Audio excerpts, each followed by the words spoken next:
بلاول بھٹو زرداری صاحب، chairperson peoples party, chairman peoples party, محترم جناب مولانا فضل الرحمان صاحب، محترم جناب محمود خان اچکزئی صاحب، محترم جناب ڈاکٹر عبد المالک صاحب، محترم جناب پروفیسر ساجد میر صاحب، محترم جناب امیر حیدر ہوتی صاحب، محترم جناب آفتاب شیر پاؤ صاحب،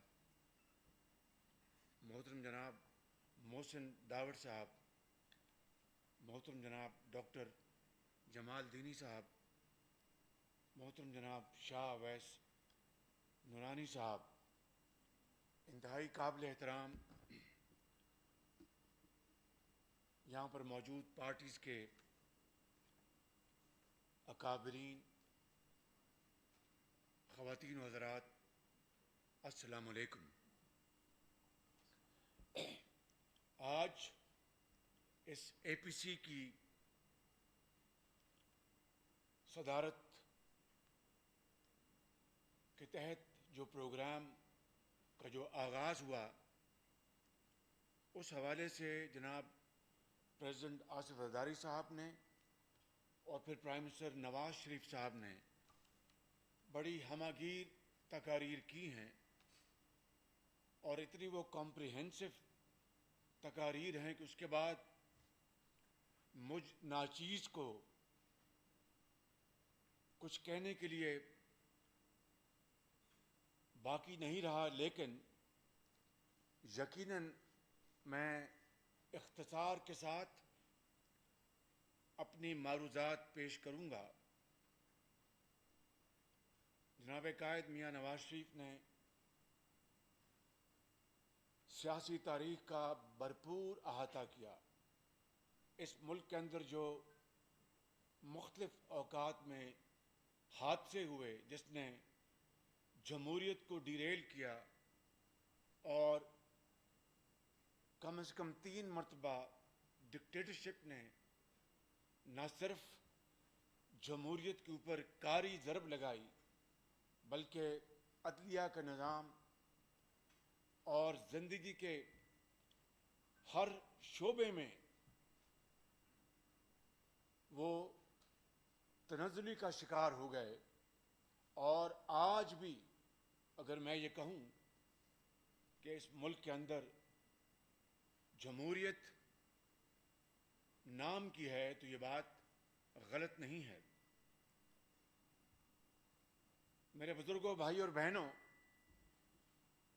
یاد کریں وہ دن اگست 2018 کا، جب الیکشن کے بعد ایک سلیکٹڈ گورنمنٹ اور ہم سب اسمبلی میں آئے، اور سلیکٹڈ وزیر اعظم نے قوم سے وعدہ کیا فلور دی ہاؤس پہ کہ جو الیکشن میں دھاندلی ہوئی ہے، آر ٹی ایس کس طرح بند ہوا، کس طریقے سے دیہاتوں کے رزلٹس پہلے آ گئے اور شہروں کے رزلٹس کئی دن نہ آئے، کس طریقے سے الیکشن سے پہلے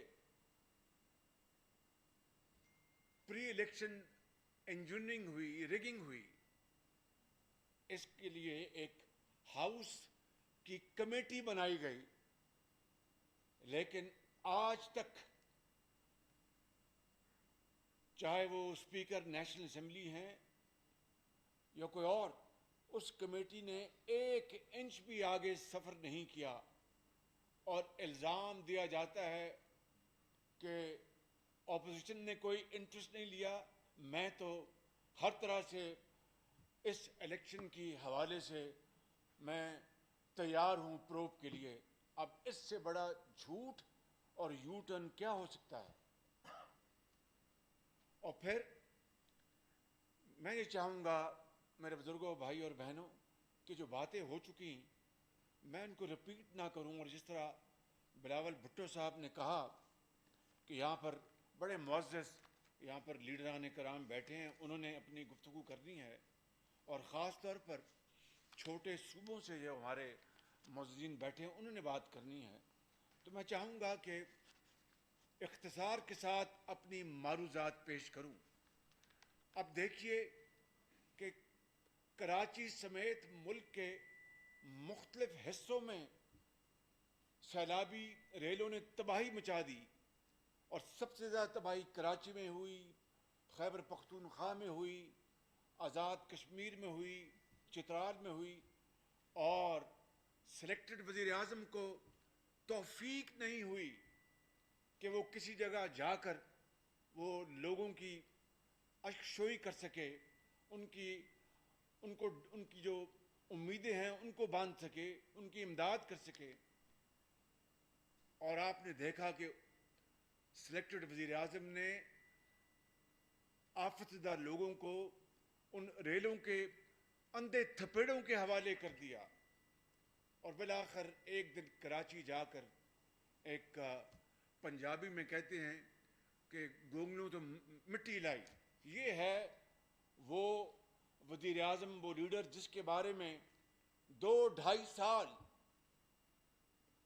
میں بڑے معزز سے کہوں گا کہ اس میں ہمارے بعض ٹیلی ویژن چینلز بھی شامل ہیں کہ انہوں نے کس طرح 2-2.5 سال اس وزیر اعظم کے بننے سے پہلے کس طرح پروپیگنڈا کیا گیا، اور آپ کو پوری قوم جانتی ہے کہ 2013-14 کے دھرنے میں 6-7 مہینے اسی ڈی چوک پہ دن رات 24 گھنٹے ٹیلی ویژن چینلز نے کس طرح اس شخص کو دن رات پوری دنیا میں دکھایا جو یہ کہتا تھا کہ جو وزیر اعظم بجلی کے بل میں اضافہ کرے، سمجھ لیجئے میں وہ لفظ دہرانا نہیں چاہتا، جو حکومت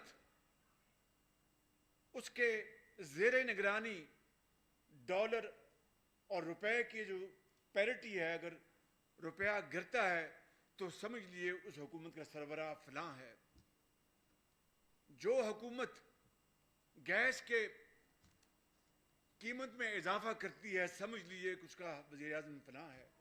یہ دن رات پروپیگنڈا کیا گیا اور کہا گیا کہ میں مر جاؤں گا، میں آئی ایم ایف کے پاس نہیں جاؤں گا، میں مر جاؤں گا، میں قرضے نہیں لوں گا، اور قرضے کس طرح لیے گئے پاکستان کی ڈوبتی معیشت کو چلانے کے لیے، اس کو ساری دنیا جانتی ہے۔ مگر ان قرضوں کے حصول کے باوجود ان 2.5 سالوں میں یا 2.25 سالوں میں کیا ہوا کہ آج مہنگائی اپنے آسمان سے باتیں کر رہی ہے، اور یہ میں نہیں کہہ رہا، پاکستان کے جو اسٹیبلشڈ جو اکانومسٹ ہیں وہ یہ کہہ رہے، اور یہ کووڈ سے پہلے کی بات ہے۔ کووڈ تو اس نے پوری دنیا کو ہلا کے رکھ دیا بشمول پاکستان کے۔ ہم اس پیریڈ کی بات نہیں کر رہے، میں پری کووڈ پیریڈ کی بات کر رہا ہوں کہ اس وقت کووڈ کے آنے سے پہلے پاکستان کی معیشت کو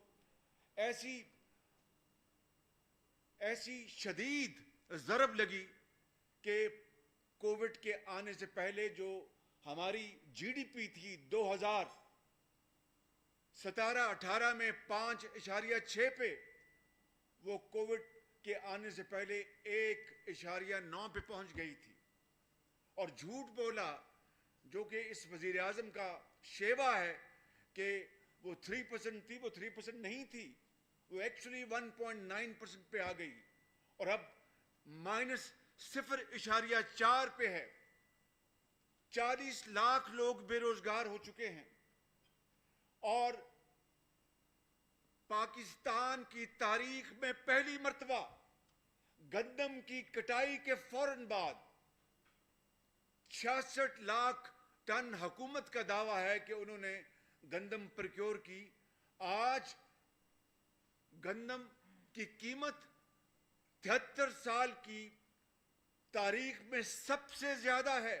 مارکیٹ میں بتاتے ہیں کہ گندم جو فی من جو 1300 جو سرکاری قیمت تھی اس کے مقابلے میں آج 2600 روپے یا 2800 روپے فی من ہو چکی ہے. اور اسی طریقے سے چینی جو 50 روپے تھی وہ آج 100 روپے تک پہنچ گئی.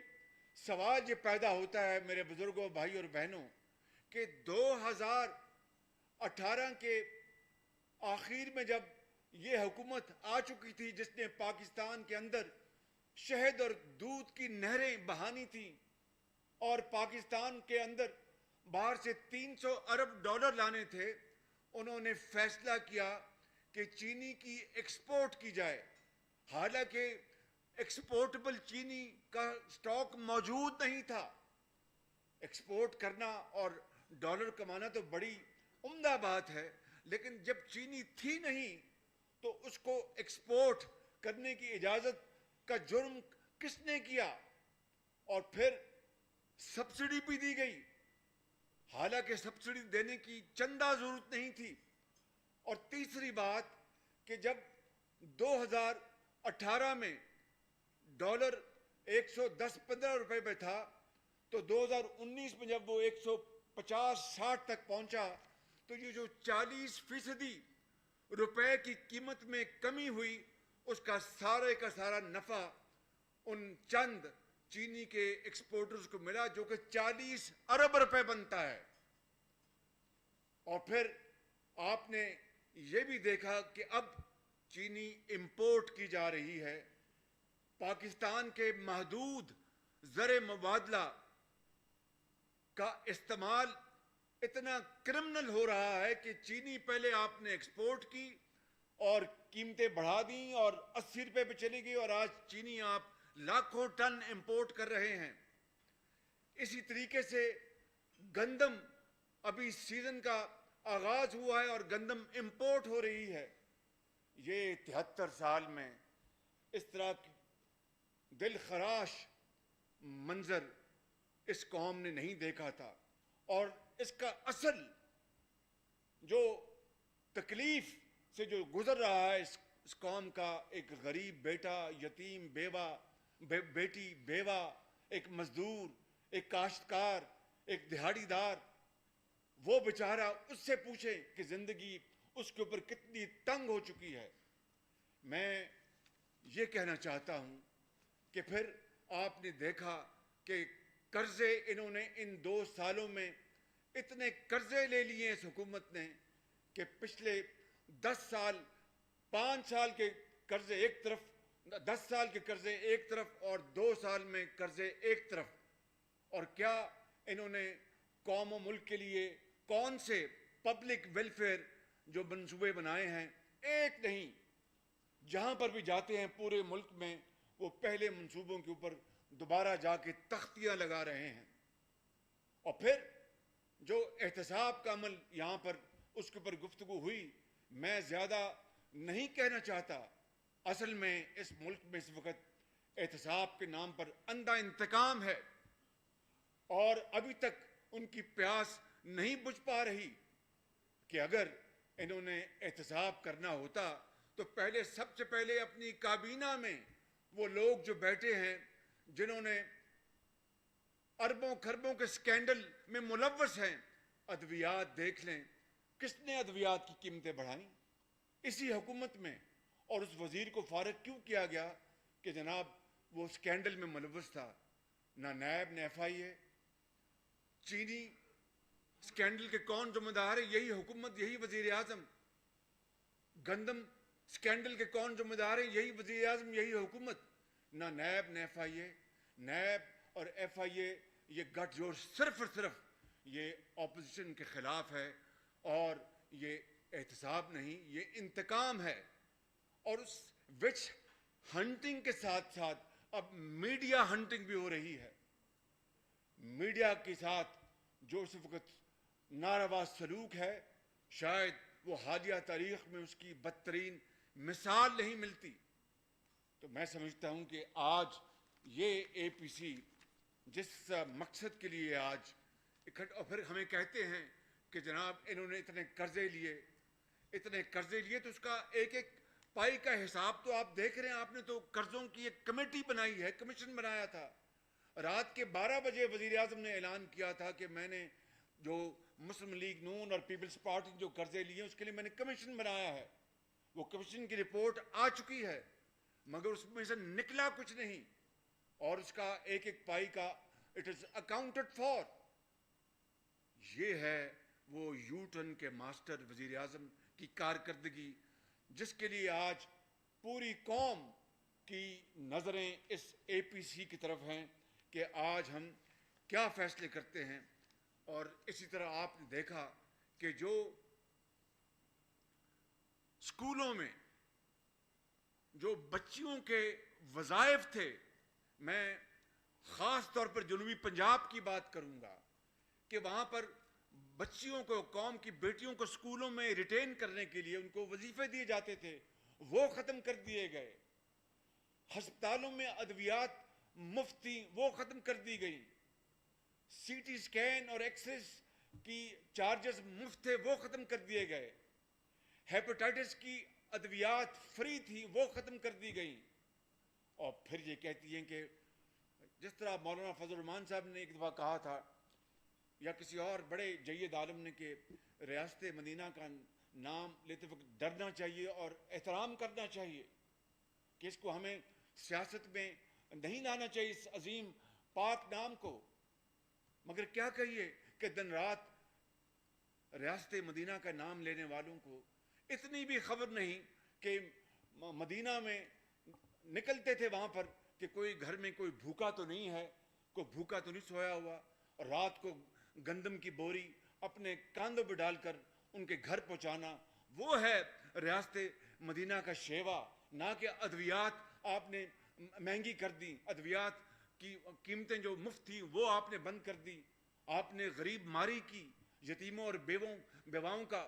پاکستان کی تاریخ میں پہلا موقع ہے کہ 73 سال میں جو ہر سال بجٹ پہ ایک کلرک کا, ایک گریڈ اپنا 9 کے اپنا ملازم کا جو تنخواہ بڑھتی تھی, آپ نے وہ بھی اس سال ان کو ان 2 سالوں اس سال نہیں دی.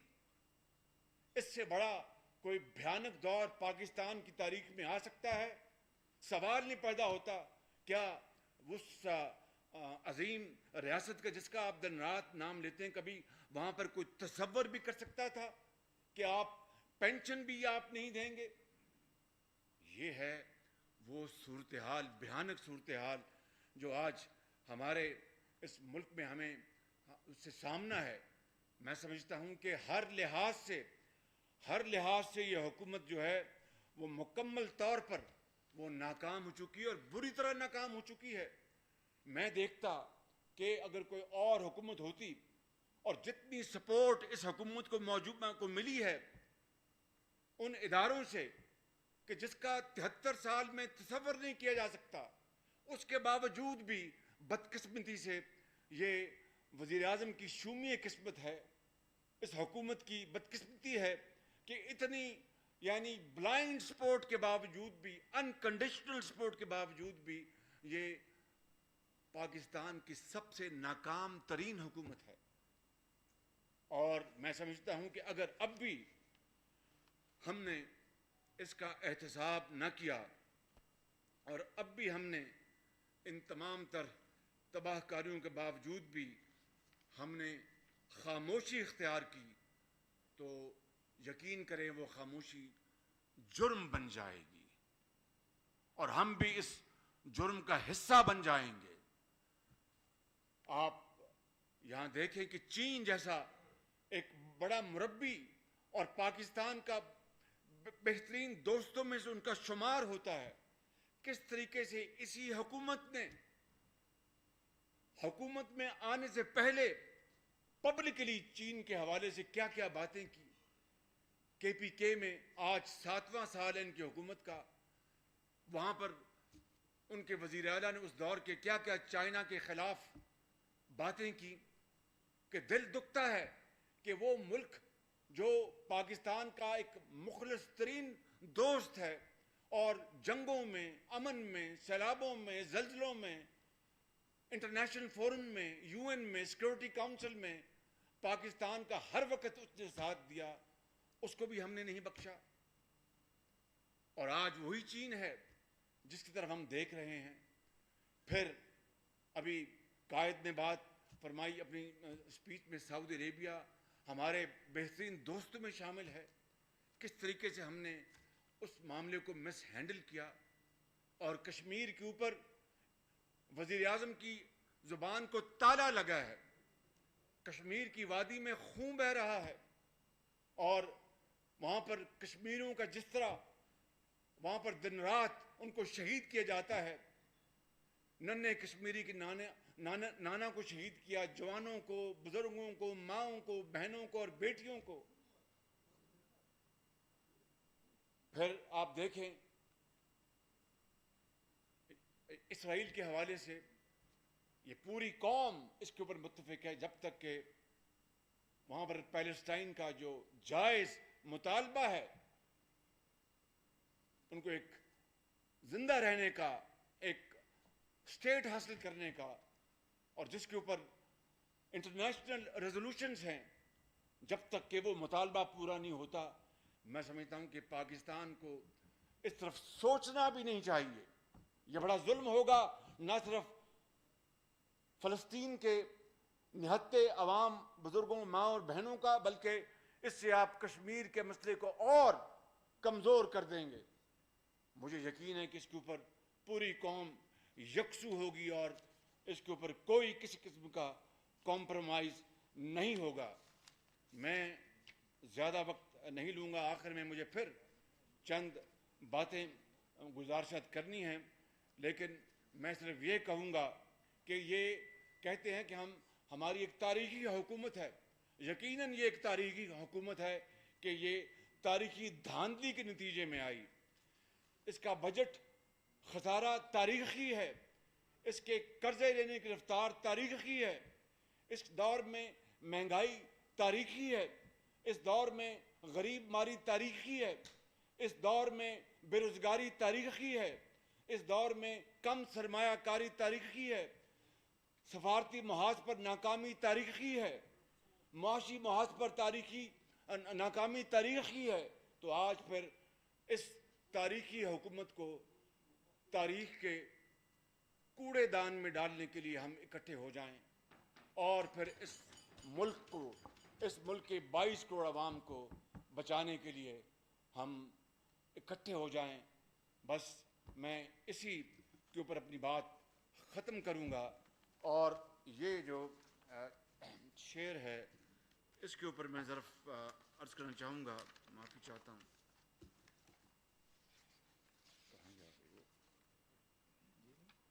جی صاحب، جی مہربانی، تھینک یو۔ ہو صداقت کے لیے جس دل میں مرنے کی تڑپ،